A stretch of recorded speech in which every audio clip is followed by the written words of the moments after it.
Je m'appelle Camille Dubois et j'ai 32 ans. Si vous m'aviez demandé il y a 6 mois à quoi ressemblerait ma vie, je vous aurais dépeint un tableau tout droit sorti d'un bulletin paroissial. Robe blanche, mariage en septembre, 200 invités. Mon petit ami, fiancé en tout sauf sur le papier, m'attendant au bout d'une allée bordée d'eucalyptus et de gypsophiles. Son père, le pasteur, la voix étranglée par l'émotion en nous déclarant mari et femme. Je ne voulais rien d'extravagant, juste quelque chose de solide, de sûr et de respectable. La nuit où ce rêve s'est brisé n'a pas commencé par une dispute violente ou une tempête dramatique. Elle a commencé par un léger changement d'horaire de compagnie aérienne et le fantasme de surprendre l'homme que je pensais épouser. Mon vol de retour a été avancé. Un retard dû à la météo s'est transformé en une correspondance plus tôt que prévu. Je n'étais pas censé rentrer avant tard le soir. Au lieu de cela, j'ai atterri au milieu d'un jeudi après-midi ensoleillé, avec mon bagage cabine et cette stupide boule d'excitation dans le ventre. Je me souviens avoir pensé, il va être tellement heureux de me voir. J'ai conduit de l'aéroport jusqu'à la maison, fredonnant une playlist de louanges par habitude. Mon voile, le plan de table et le tableau des prestataires tourbillonnaient dans un coin de ma tête. Le mariage était dans 4 mois. Le domaine, le traiteur, le photographe, le DJ, tout était réservé, les acomptes payés. Mon Google Drive donnait l'impression qu'un organisateur de mariage y avait vomi toutes ses idées. Nous avions suivi 6 mois de préparation au mariage avec son père, le pasteur Richard Martin. Nous avions parlé de communication, de finances, d'intimité, de pardon. Je m'étais assis sur ce canapé marron usé dans le salon de ses parents, les mains poliment croisées sur les genoux, et j'avais promis, devant Dieu et toute la famille de Julien, d'honorer cet homme. Je suis rentré discrètement dans notre maison. L'air sentait son eau de Cologne et quelque chose de légèrement floral, la bougie que j'avais laissée se consumer jusqu'au dernier centimètre sur notre commode. J'ai posé mes clés dans la coupelle près de la porte. C'est là que je l'ai entendu.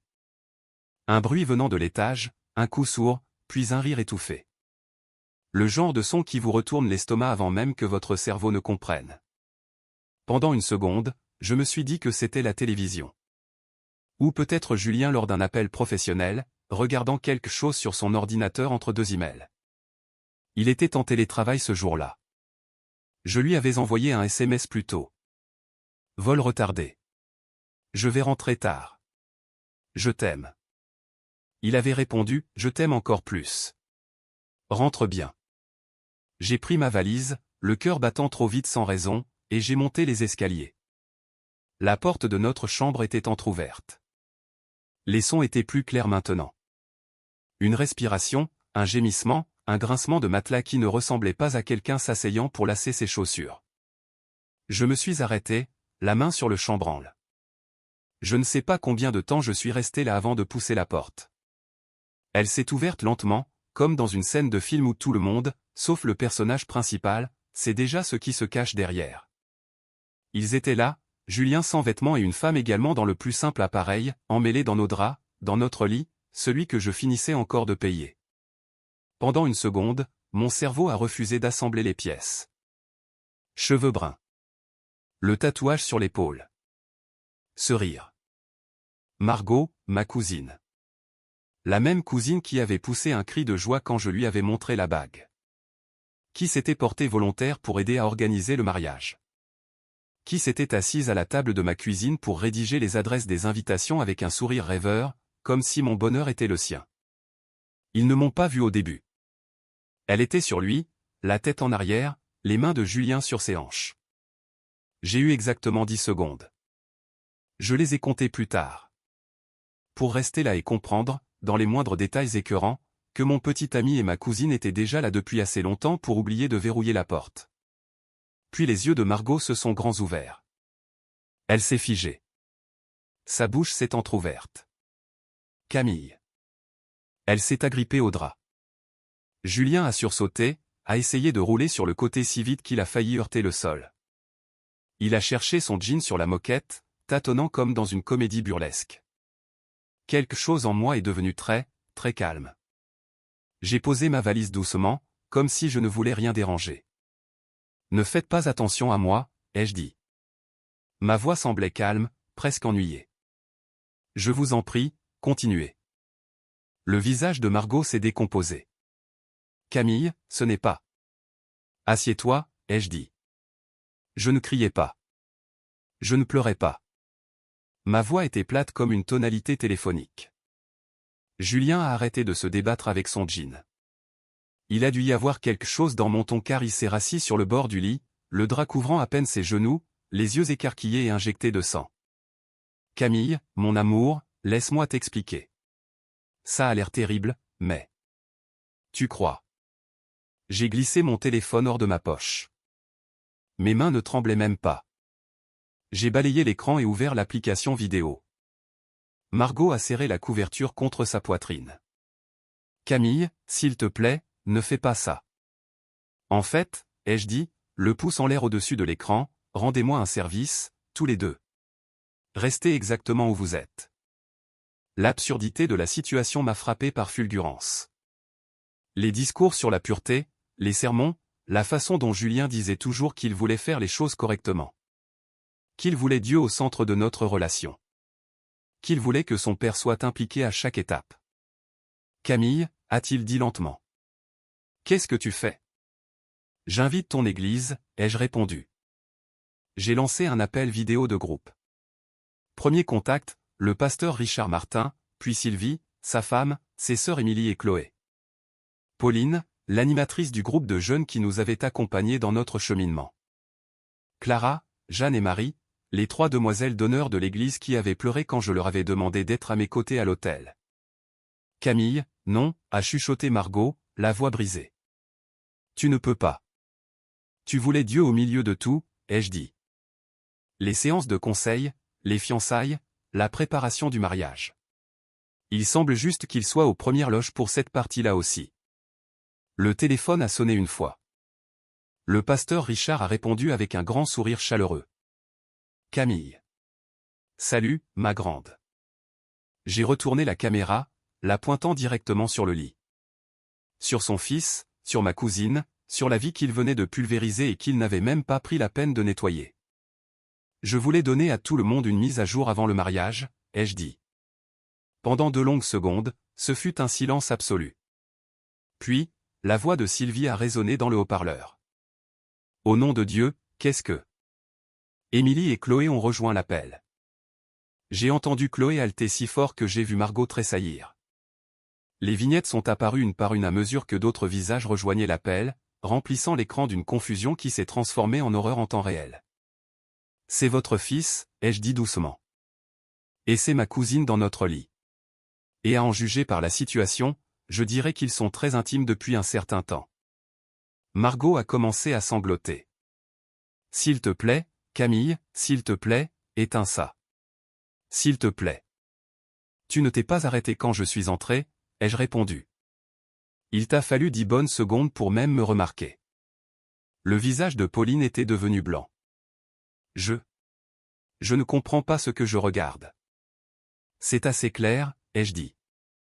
Votre leader de louange, votre couple star, le fils de votre futur diacre, mon presque mari, pris en flagrant délit.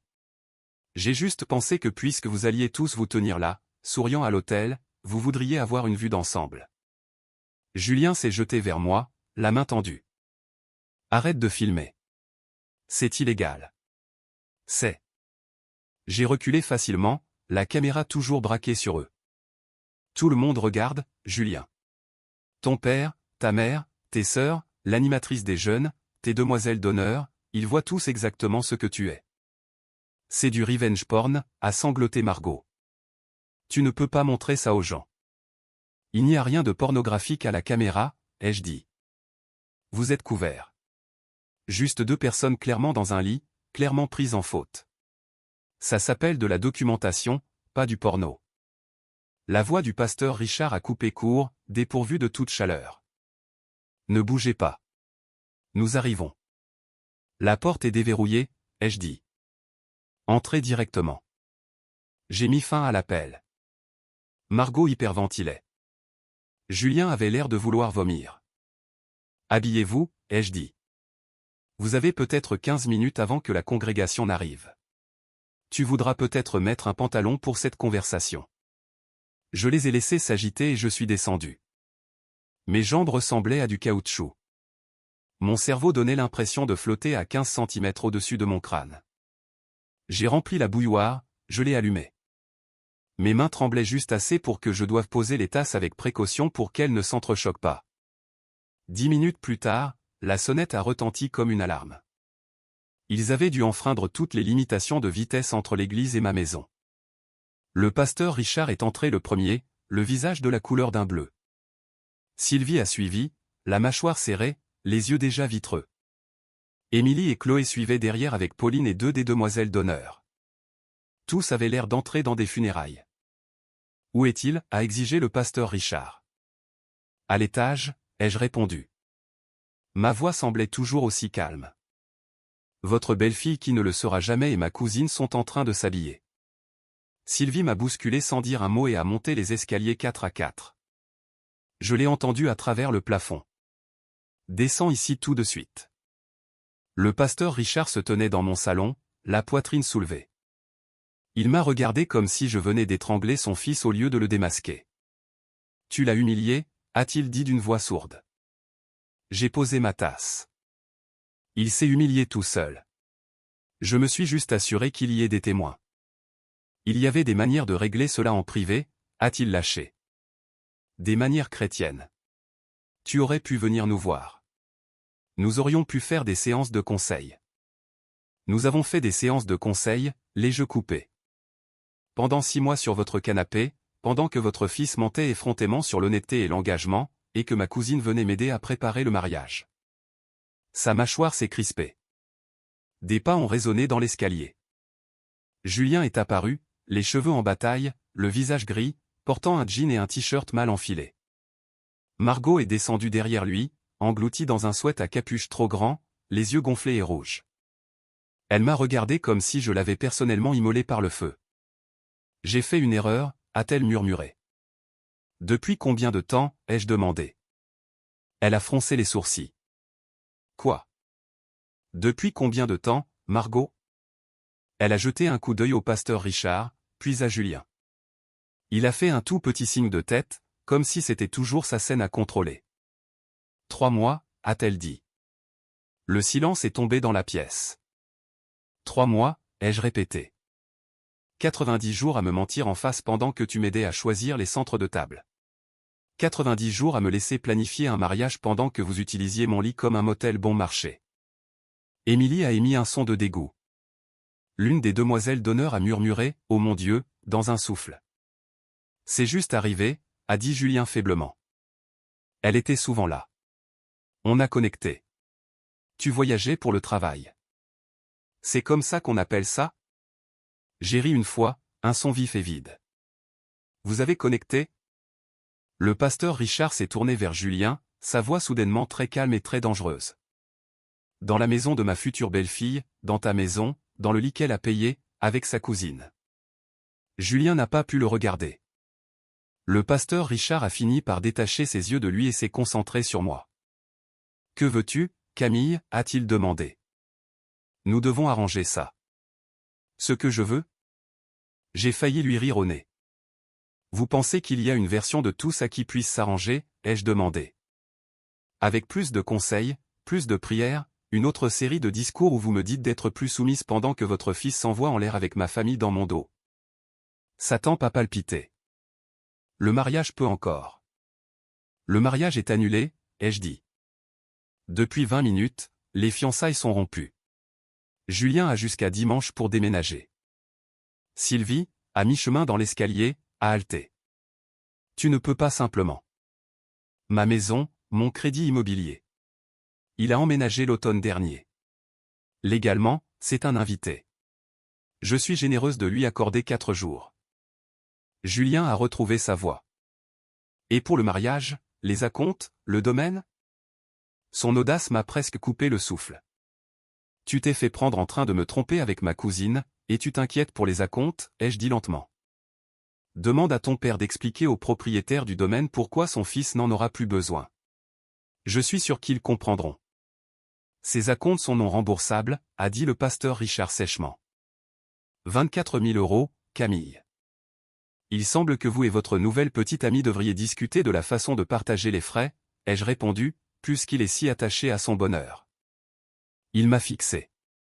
Nous partons, a-t-il fini par dire en se tournant vers Julien. Prends tes affaires. Sylvie a posé une main tremblante sur mon bras en passant. Nous reviendrons pour le reste de ses affaires, a-t-elle dit. Vous ne pouvez pas l'empêcher d'entrer jusqu'à dimanche. Je l'ai répété, après ça, j'appelle la police pour violation de domicile. Ils sont sortis en file indienne. Personne ne m'a regardé. Pas vraiment. Margot a gardé la tête baissée. Émilie et Chloé l'ont contournée comme si elle était un meuble cassé qu'elle n'arrivait pas encore à jeter. Les yeux de Pauline ont glissé sur moi une fois, puis sont tombés au sol. Quand la porte s'est finalement refermée, la maison est devenue silencieuse à en faire écho. Je n'ai pas bougé. Je suis resté assise sur le bord du canapé jusqu'au coucher du soleil, jusqu'à ce que la pièce devienne bleue, puis noire, et je n'ai toujours pas allumé la lumière. Les pleurs n'ont pas commencé avant minuit passé. Pas pour Julien, mais pour la version de moi-même que j'avais construite pour lui. Pour la fille qui avait cru que les discours sur la pureté, les séances de préparation au mariage et les versets bibliques sur Instagram suffisaient à empêcher un homme de coucher avec sa cousine dans son propre lit. Cette fille avait disparu. Ce qui restait, c'était moi. Et pour la première fois, je n'avais aucune idée de ce à quoi cela allait ressembler. Le lendemain matin, le téléphone a sonné. J'ai à peine regardé l'écran avant de répondre. L'identifiant de l'appelant m'a dit exactement de qui il s'agissait. Le pasteur Richard. Mon estomac s'est noué. Je devais me ressaisir. Il était mon futur ex-beau-père, et maintenant il appelait pour nettoyer les dégâts de son fils. Je me suis préparé au ton que je savais qu'il allait employer. Camille, c'est Richard. Nous devons parler de cette situation, et je ne veux pas que ça empire. Il essayait de paraître calme, mais je pouvais entendre le courant sous-jacent de fureur contrôlé sous ses mots. Nous devons parler, ai-je répété en regardant le téléphone. De quoi y a-t-il à parler, Richard? Votre fils m'a trompé avec ma cousine. C'est assez clair. Il y a eu un long silence à l'autre bout du fil. J'ai entendu sa respiration lourde, le genre de son que font les gens quand ils essaient de retenir les mots qu'ils veulent vraiment dire. Camille, a-t-il fini par dire, la voix adoucie. Je sais que c'est difficile, mais nous ne pouvons pas laisser ça devenir public. L'Église, notre famille sera détruite. Tu comprends ça, n'est-ce pas? J'ai serré le téléphone plus fort. Toujours le même stratagème de culpabilisation, la même pression pour préserver l'image de la famille, aucune excuse pour la trahison de son fils, aucune reconnaissance de la façon dont ma vie avait été bouleversée, juste la peur de l'image que cela donnerait d'eux. Et moi, Richard, ai-je rétorqué. Et le fait que j'ai passé des mois à préparer ce mariage, à y investir ma vie, à vous faire confiance à vous et à votre famille, pour finalement vous retrouver dans mon lit avec ma cousine? Devrais-je me taire pour que l'Église ne perde pas la face? Je ne dis pas que tu dois te taire, a-t-il contré. Mais nous pouvons gérer cela en privé. Nous ferons des séances de conseil. Nous prierons. Nous. Des séances de conseil, les yeux coupés, la voix tremblante d'incrédulité. Que reste-t-il à conseiller? Il m'a trahi. Et vous voulez que je lui pardonne 3 mois de mensonges? Et le mariage, Richard? Et les acomptes, le domaine, les prestataires, l'argent que nous avons dépensé? Est-ce que cela ne compte pas pour vous? Je pouvais l'entendre soupirer lourdement, comme si tout cela n'était qu'un inconvénient. Camille, s'il te plaît, parlons-en tranquillement.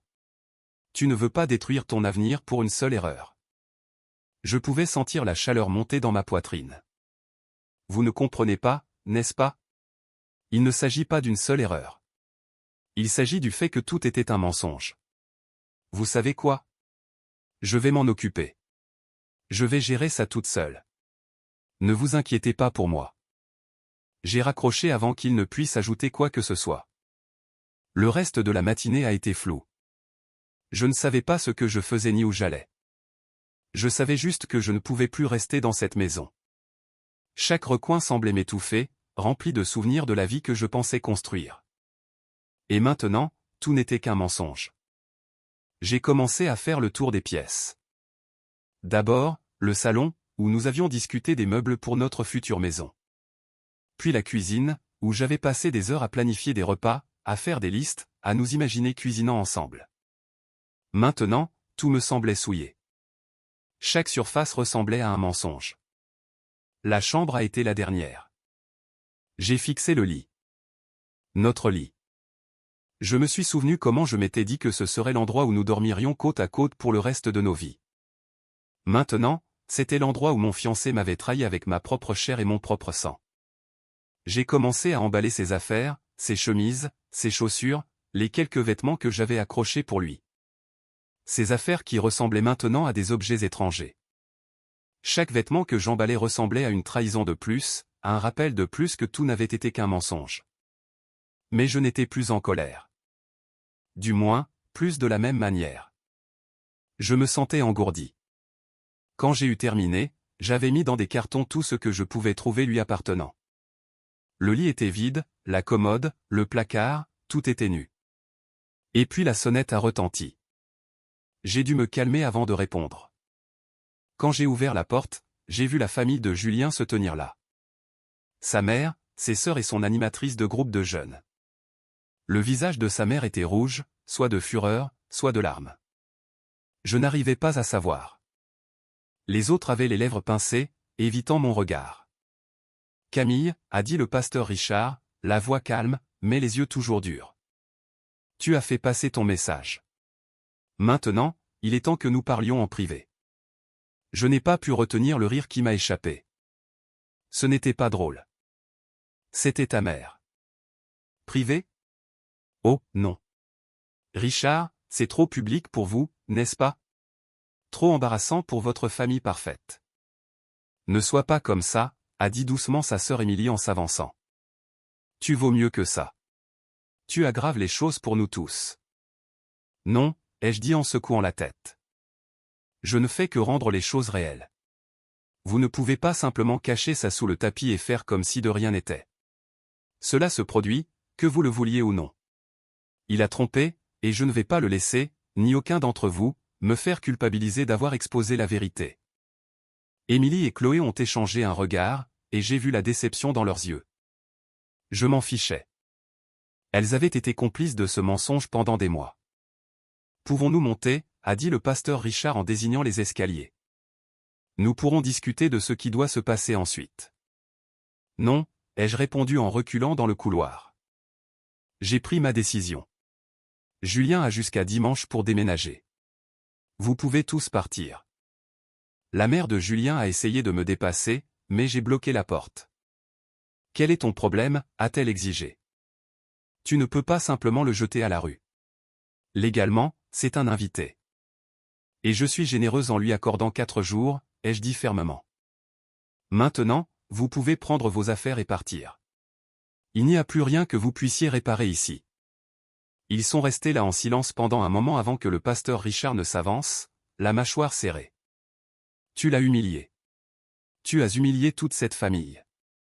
Vous avez fait ça tout seul, ai-je dit doucement. Maintenant, vous pouvez partir. Ils se sont retournés et sont sortis, mais pas avant que Sylvie, la mère de Julien, ne me jette un dernier regard. Je pouvais voir la douleur dans ses yeux, mais je ne ressentais aucune pitié pour elle. Plus maintenant. Elle avait fait partie de la machine qui m'avait gardé aveugle à tout ce qui se passait. La porte a claqué derrière eux, et je suis resté là un moment, respirant le silence qui a suivi. C'était fini. Du moins, c'est ce que je me répétais. Mais même s'ils étaient partis, j'avais encore une longue route devant moi. Ça n'allait pas être facile. Ça n'allait pas être rapide, mais au moins, c'était à moi de gérer ça maintenant. Et pour la première fois depuis des mois, je n'allais laisser personne d'autre écrire mon histoire. J'allais être celle qui déciderait comment elle se terminait. Les jours qui ont suivi ont été un étrange brouillard de silence et de chaos. J'étais seul dans la maison avec tout emballé et j'attendais que Julien déménage. La réalité de la situation n'avait pas encore totalement fait son chemin, pas comme elle l'aurait dû. C'était comme le calme avant une tempête, où je pouvais sentir le poids de tout cela peser sur moi, mais où je n'arrivais pas encore à le regarder en face. J'ai passé les premiers jours dans un état second. Je faisais les gestes d'emballer les dernières affaires, de trier mes propres sentiments, mais je trouvais à peine l'énergie d'affronter la vérité de ce qui s'était passé. Tant de choses n'avaient été qu'un mensonge, et j'avais l'impression de me tenir dans les décombres, me demandant comment j'avais pu être si aveugle. Ce n'est que lorsque j'ai commencé à voir les messages, les SMS, les appels téléphoniques que j'ai réalisé jusqu'où les retombées allaient aller. Ça a commencé doucement au début. Un SMS de ma mère: ma chérie, as-tu parlé à la famille de Julien? Ils sont contrariés par la façon dont tout s'est passé. Puis un appel de ma meilleure amie, Sarah. Camille, je sais que ça fait beaucoup, mais j'entends des choses. Les gens disent que tu réagis de manière excessive. Que toute cette histoire n'est qu'un malentendu. C'était un récit familier, que j'avais déjà entendu quand j'étais plus jeune, quand des choses difficiles à affronter s'étaient produites dans ma famille, quand les gens ne voulaient pas voir la vérité en face. Mais cette fois, il ne s'agissait pas seulement de moi. Il s'agissait de lui, de Julien, et de nous. Et je n'allais laisser personne réécrire l'histoire. C'est là que les rumeurs ont commencé à se répandre. Celles que la famille de Julien avait travaillé si dur à tisser. J'ai reçu un appel de ma cousine Amandine, qui avait toujours été proche des sœurs de Julien. Camille, je ne sais pas comment te le dire, mais elles disent aux gens que tu étais manipulatrice, que tu as poussé Julien à faire ça. Elle semblait hésitante, comme si elle avait peur de me contrarier, mais les mots ont frappé fort. Manipulatrice, ai-je répété, la voix serrée. Tu es sérieuse? Il m'a trompé, Amandine. C'est lui qui a menti, qui m'a trahi, et ils vont s'asseoir là et dire que c'est à cause de moi. Je tremblais de fureur maintenant. Comment osait-il déformer la réalité comme ça? Comment osait-il faire de moi la responsable? Mon estomac s'est retourné à l'idée qu'il me fasse passer pour la méchante. Je ne sais pas, Camille, a dit Amandine, l'air impuissante. Ils essaient de le protéger. Ils disent que tu étais trop occupé, que tu n'étais pas là pour lui, que tu l'as fait se sentir isolé et distant. Je n'ai plus pu respirer pendant un moment. C'était comme si l'air autour de moi s'était épaissi en quelque chose auquel je ne pouvais pas échapper. Je ne savais pas si je devais rire ou pleurer. Ils mentent, ai-je fini par dire, ma voix dépassant à peine le murmure. Ils réécrivent l'histoire, ils essaient de me peindre comme le méchant, mais ils n'ont pas le droit de faire ça. Je connais la vérité. Je sais que tu la connais, a dit Amandine, la voix calme mais d'un grand soutien. Mais tu dois faire attention. Les gens les écoutent. Les gens commencent à y croire. C'est à ce moment-là que j'ai réalisé l'ampleur de la bataille à laquelle j'étais confronté. Il ne s'agissait plus seulement de Julien. Il ne s'agissait plus seulement de sa trahison. Il s'agissait de la campagne de dénigrement que menait sa famille. Du fait qu'ils essayaient de dissimuler ces mensonges par des histoires où j'en faisais trop ou étais trop exigeante. Je ne me battais plus seulement pour ma relation. Je me battais pour protéger ma réputation, ma santé mentale, mon propre sens de moi-même. Le lendemain matin, j'ai pris une décision. Je n'allais pas rester silencieuse. Je n'allais pas les laisser contrôler le récit. J'allais raconter ma version, ma vérité. J'ai ouvert mon ordinateur portable, je me suis assise à la table de la cuisine et j'ai commencé à taper. Je n'allais pas faire dans le dramatique, je n'allais pas utiliser un langage incendiaire ou des accusations. J'allais juste énoncer les faits, la vérité froide et dure. J'ai publié un message sur les réseaux sociaux. Je n'ai pas cité de nom, mais j'ai été clair. J'ai parlé de la façon dont j'avais été trahi, de la façon dont j'avais cru en un avenir qui n'était pas réel. J'ai parlé de la confiance que j'avais placée en Julien, des mois de préparation au mariage et de suivi prénuptial qui avaient mené à ce moment de dévastation. Je ne me suis pas attardé sur les détails de ce qui s'était passé ce jour-là. Je ne voulais pas nourrir le drame. J'ai juste écrit sur la douleur de faire confiance à quelqu'un pour finalement découvrir qu'il vous a menti tout le temps. Puis j'ai cliqué sur publier. Il n'a pas fallu longtemps pour que les commentaires commencent à affluer. Certains étaient d'un grand soutien. D'autres étaient confus. Certains étaient simplement silencieux. Mais cela n'avait pas d'importance. J'avais fini de me cacher. J'avais fini de faire semblant. La réponse de la famille de Julien est arrivée peu après. J'ai reçu un SMS de sa sœur Émilie, qui jouait toujours les pacificateurs, essayant de me convaincre de retirer la publication pour garder cela privé. Mais il n'y avait plus de retour en arrière possible maintenant.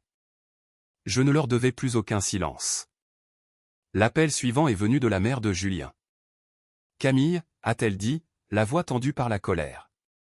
Comment as-tu pu faire ça? Tu as humilié toute ta famille, ta future belle famille, et pourquoi? C'est une affaire privée. On ne lave pas son linge sale en public sur les réseaux sociaux. Je n'ai pas commencé ça, Sylvie, ai-je répondu, la voix assurée. Mais je m'assurerai que la vérité éclate. Si c'est ça qui humilie votre famille, alors qu'il en soit ainsi. Les jours suivants ont été tendus. Il y a eu des messages d'amis, dont certains me soutenaient, tandis que d'autres portaient davantage de jugement, me disant de passer à autre chose ou de pardonner et d'oublier. Je les ai tous ignorés. Il ne s'agissait pas des attentes de qui que ce soit d'autre. Il s'agissait de moi. Et en parcourant les messages, j'ai réalisé quelque chose. Plus les gens essayaient de me dire quoi faire, plus j'étais certaine de ma décision. Je n'allais pas être réduite au silence. Plus maintenant. Ensuite sont venues les menaces judiciaires. Une lettre de mise en demeure est arrivée dans ma boîte de réception, affirmant que j'avais violé la vie privée de Julien et lui avais causé une détresse émotionnelle. Sa famille voulait que je retire la publication, que je supprime toute mention de l'incident et que j'arrête d'en parler publiquement. Cela m'a fait rire amèrement. Ils essayaient de me faire taire par des menaces. J'ai transféré la lettre à mon avocat, qui m'a appelé en riant. C'est la mise en demeure la plus faible que j'ai jamais vue, a-t-il dit. C'est du bluff. Ne retirez absolument rien. Je ne l'ai pas fait. J'avais fini de me cacher. Fini de prétendre que je ne savais pas ce qui se passait en coulisses. Dans les jours qui ont suivi, j'ai commencé à remarquer les fissures dans la façade. La communauté de l'Église n'était pas aussi solide qu'elle n'y paraissait. Les personnes qui avaient été autrefois les plus grands soutiens de Julien et moi ont commencé à s'éloigner. Ils ne voulaient pas être associés au scandale. Ils ne voulaient pas être entraînés dans ce gâchis. Mais je ne reculais pas. J'étais déjà allé trop loin. La bataille ne faisait que commencer. Mais cette fois, j'en avais le contrôle. 3 semaines après la mise en demeure, j'ai reçu une notification officielle. La famille de Julien m'attaquait au tribunal, exigeant la totalité des 24 000 € d'acompte du mariage. La plainte était absurde, fondée sur le principe que j'avais unilatéralement annulé le mariage sans motif et que j'avais causé une détresse émotionnelle à Julien. C'était une tentative non seulement de me nuire financièrement, mais aussi de me forcer à reculer, de jouer les victimes tout en prétendant qu'ils n'étaient pas ceux qui avaient tout détruit. Plus je lisais les documents, plus cela devenait exaspérant.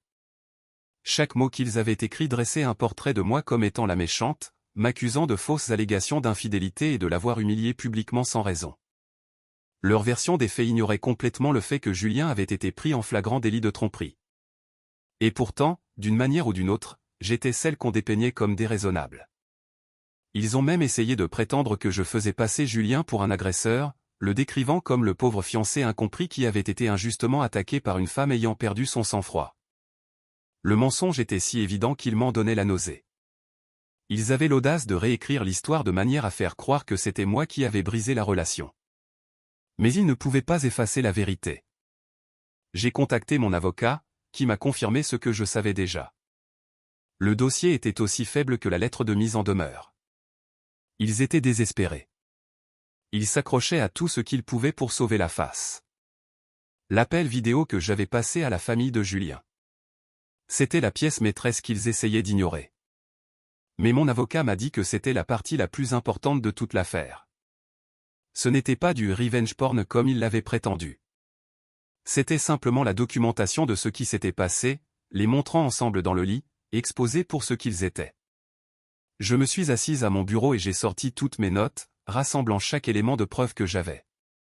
J'ai commencé à tout compiler, chaque message, chaque texto, chaque communication qui avait été échangée entre Julien et moi au cours des derniers mois de notre relation.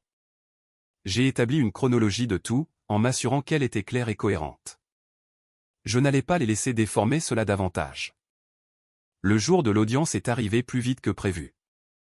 Je ne savais pas trop à quoi m'attendre. Peut-être à un étrange sentiment de justification en entrant dans cette salle d'audience, mais au lieu de cela, j'ai ressenti une résolution silencieuse. Je suis arrivé au tribunal avec mon avocat, et alors que nous entrions dans le bâtiment, je les ai vus. La famille de Julien, le pasteur Richard, qui avait l'air d'avoir traversé l'enfer et d'en être revenu. Sylvie essayant toujours de conserver un semblant de dignité malgré tout ce qui s'était passé. Ses sœurs, Émilie et Chloé, assise raidement, évitant mon regard. Julien n'était pas encore là. Je ne savais pas si je devais être soulagé ou déçu. Peu importait. Nous avons pris place, et l'audience a commencé. L'avocat de Julien s'est levé le premier, un homme bien habillé avec un air d'arrogance qui m'a donné des frissons. Votre honneur, mon client demande 24 000 € de dommages et intérêts pour la détresse émotionnelle causée par la décision de la défenderesse d'humilier publiquement mon client, a dit l'avocat de Julien d'une voix mielleuse. Nous pensons que la défenderesse a agi d'une manière non seulement hautement inappropriée, mais aussi dommageable pour le bien-être émotionnel de mon client, entraînant l'annulation d'un mariage et la perte d'investissements financiers. Je n'ai pas pu m'en empêcher. J'ai étouffé un ricanement, trop fort pour que le tribunal puisse l'ignorer. Ce n'était pas seulement l'absurdité de leur demande. C'était son hypocrisie. Ils avaient essayé de faire croire que c'était moi qui gâchais tout, mais ils ne pouvaient plus cacher la vérité à personne. Objection, ai-je dit en me levant sans attendre d'y être invité. Votre honneur, la seule personne qui devrait réclamer des dommages-intérêts pour préjudice moral ici, c'est moi. J'ai passé des mois à préparer un mariage, j'ai investi mon temps, mon énergie et ma confiance dans une relation qui était bâtie sur des mensonges. Et maintenant, je suis ici et on me demande de payer pour la détresse émotionnelle d'un homme qui a couché avec ma cousine dans notre lit. J'ai laissé les mots flotter dans l'air, laissant la vérité s'installer dans la salle d'audience comme un poids d'une tonne. La pièce est restée silencieuse pendant un moment, puis j'ai vu le visage de Julien. Il était assis là, évitant mon regard. Ses joues étaient empourprées de colère, sa mâchoire fermement serrée. Il était clair qu'il n'allait pas dire un mot. L'avocat de Julien a ouvert la bouche pour protester, mais mon avocat s'est levé et l'a interrompu. Votre honneur, ma cliente souhaite présenter des preuves des circonstances entourant cette affaire.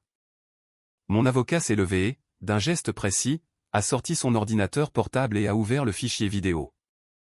Vous verrez, a-t-il dit, que cette vidéo a été enregistrée immédiatement après que ma cliente a découvert la liaison. Elle n'était pas destinée à être une vengeance ou quoi que ce soit de ce genre. C'était simplement l'acte d'enregistrer le moment à des fins de documentation. La salle d'audience est devenue complètement immobile pendant que la vidéo était diffusée. J'ai observé les visages de la famille de Julien pendant qu'ils se regardaient eux-mêmes. J'ai regardé l'expression du pasteur Richard passer de la confusion à l'incrédulité, puis à l'horreur. Le visage de Sylvie est devenu blanc lorsqu'elle a réalisé ce qu'il voyait.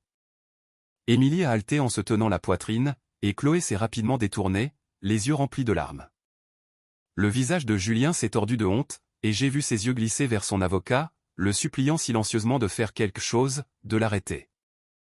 Mais il n'y avait rien qu'il puisse faire. La vérité avait été exposée, et maintenant elle était au grand jour pour que tout le monde la voie. Quand la vidéo s'est terminée, le silence était total. Le juge s'est calé dans son fauteuil, regardant tour à tour Julien et son avocat, puis moi. « C'est vous » a-t-il demandé doucement. Julien a dégluti difficilement, hochant la tête à contre-cœur. « Oui, votre honneur » a-t-il dit d'une voix à peine audible. Mais ça ne devait pas se passer comme ça. Le juge l'a regardé, le visage impassible. « Alors pourquoi n'êtes-vous pas venu plus tôt admettre votre erreur ? Au lieu de cela, vous avez essayé de transformer cela en une bataille juridique, entraînant cette femme là-dedans, lui causant une détresse émotionnelle. Et essayant maintenant de réclamer des dommages-intérêts pour votre propre infidélité. » L'avocat de Julien n'a pas parlé. Il n'y avait plus rien à dire. Le juge s'est alors tourné vers moi, son expression s'adoucissant. « Madame Dubois, je suis désolé que vous ayez eu à traverser cela. Vous aviez tout à fait le droit d'annuler le mariage. Je tranche en votre faveur. L'affaire est classée. » Le soulagement qui m'a envahi à ce moment-là était indescriptible. Le poids qui pesait sur ma poitrine depuis des semaines, le stress de tout cela, s'est envolé en un instant. La vérité avait gagné, et la famille de Julien n'avait plus aucun pouvoir sur moi. En sortant du tribunal, je n'ai pas pu m'empêcher de ressentir un sentiment de triomphe. Mais c'était doux amer. Le mal était fait, et aucune victoire juridique ne pourrait effacer la douleur de ce qui s'était passé. Mais une chose était claire. J'en avais fini.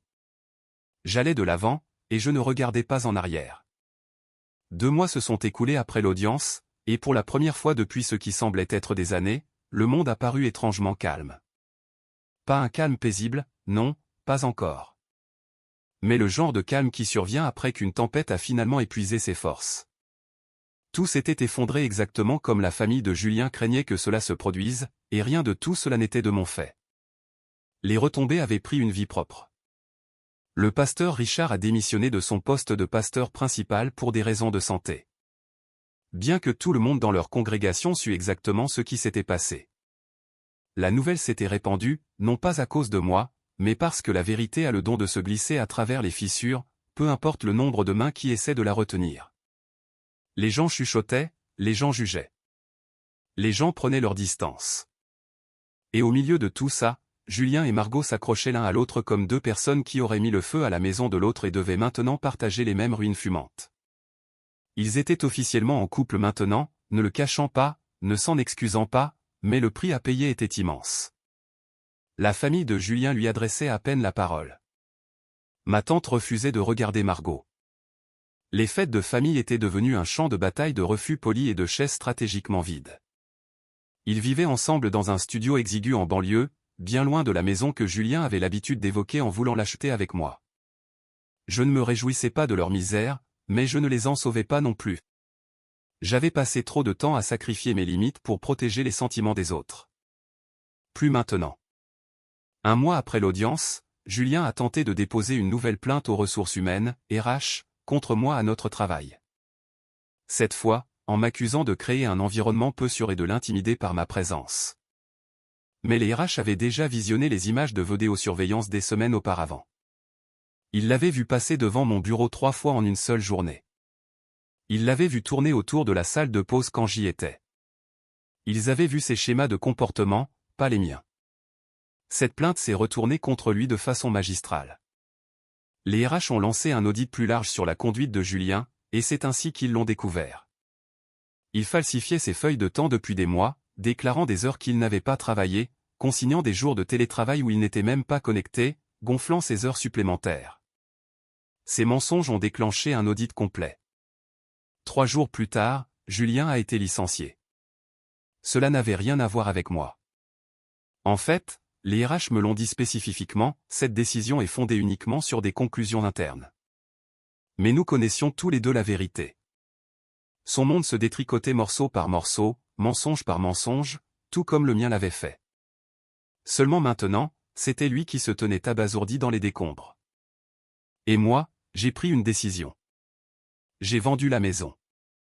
Ce n'était pas parce que je ne pouvais pas me le permettre. Je le pouvais. C'était parce que chaque pièce portait l'ombre d'une vie qui n'avait jamais existé. Le fantôme d'une femme que je n'étais plus. Alors je l'ai mise en vente, j'ai accepté une offre en 3 jours et j'ai recommencé à zéro. Mon nouvel appartement en centre-ville était petit mais lumineux, avec de grandes baies vitrées et un balcon calme surplombant la ville.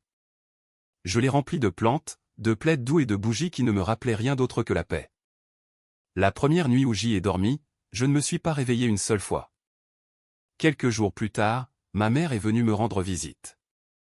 Elle a posé un sac de courses sur mon plan de travail, comme elle le faisait toujours quand elle ne savait pas comment aborder une conversation difficile. Elle a jeté un coup d'œil au carton encore fermé dans le coin, puis à moi. Ma chérie, a-t-elle commencé doucement, je dois te demander quelque chose. Est-ce qu'il t'arrive de penser que peut-être que tu es allé trop loin avec l'appel vidéo? Je veux dire. Je l'ai regardé, je l'ai vraiment regardé. Elle ne me jugeait pas. Elle était inquiète. J'ai expiré lentement. Maman, ai-je dit doucement. Je regrette beaucoup de choses. Je regrette d'avoir ignoré les signaux d'alarme. Je regrette d'avoir fait confiance aux mauvaises personnes. Je regrette de m'être modelé pour devenir la personne que je pensais que sa famille voulait. J'ai fait une pause, les doigts traçant le bord de ma tasse de café. Mais l'appel vidéo, j'ai secoué la tête. Non, je ne regrette pas ça du tout. Elle a eu l'air surprise, peut-être même soulagée. Je ne l'ai pas fait pour être cruel, ai-je continué. Je l'ai fait parce que je refusais de les laisser réécrire l'histoire. Je refusais de les laisser dire que j'avais imaginé des choses ou que j'étais instable. Je refusais d'être la méchante dans un mensonge qu'ils auraient créé. Ma mère est restée silencieuse pendant un long moment, puis elle a tendu la main et a serré la mienne. Je suis fière de toi, a-t-elle murmuré. Et pour la première fois depuis que tout cela était arrivé, je l'ai cru. Le week-end qui devait être le jour de mon mariage est arrivé dans le calme. Il n'y avait pas de domaine, pas de fleurs, pas d'allées, pas de pasteur prononçant des sermons, pas de Julien, pas de Margot, juste moi. J'ai passé la journée à aider une amie à emménager dans son nouvel appartement. Nous avons commandé des pizzas, bu du vin bon marché et nous nous sommes assises par terre, riant de vieilles histoires d'université. À un moment donné, je suis sorti sur mon balcon pour respirer l'air chaud du soir. Les lumières de la ville scintillaient en contrebas, douces et lointaines, comme de doux rappels d'un monde qui continue de tourner. J'ai pensé à la robe qui était suspendue dans une housse de protection au fond de mon placard, celle à laquelle je n'avais pas touché depuis des mois. J'ai pensé aux allées d'église que j'avais descendues pendant les répétitions, répétant un avenir qui n'avait jamais été réel. J'ai pensé à la fille qui avait cru que l'amour était quelque chose qui se méritait par la perfection. Et puis j'ai pensé à quelque chose de simple. La dernière chose que Julien m'avait dite au tribunal, c'était rien du tout. Il ne pouvait pas me regarder, ne pouvait pas parler, ne pouvait pas s'excuser. Mais je n'en avais pas besoin. Le pardon n'était pas à lui de me l'accorder. C'était à moi de me l'accorder. Et je l'avais fait. Alors que le soleil se couchait derrière la ligne d'horizon, j'ai murmuré quelque chose que je n'avais pas pu dire à voix haute jusque-là. Je suis libre. Plus de faux-semblants. Plus de culture de la pureté enveloppée d'hypocrisie. Plus besoin d'accorder le bénéfice du doute à des gens qui ne l'ont pas mérité. Plus besoin de me contorsionner pour prendre la forme de la femme parfaite de quelqu'un d'autre. Juste simple, honnête, calme. Une vie où la barre n'était plus fixée au ras du sol. Une vie où je n'avais plus à craindre qui j'allais trouver dans mon propre lit. Une vie où je pouvais à nouveau me faire confiance. Et c'était suffisant. Plus que suffisant.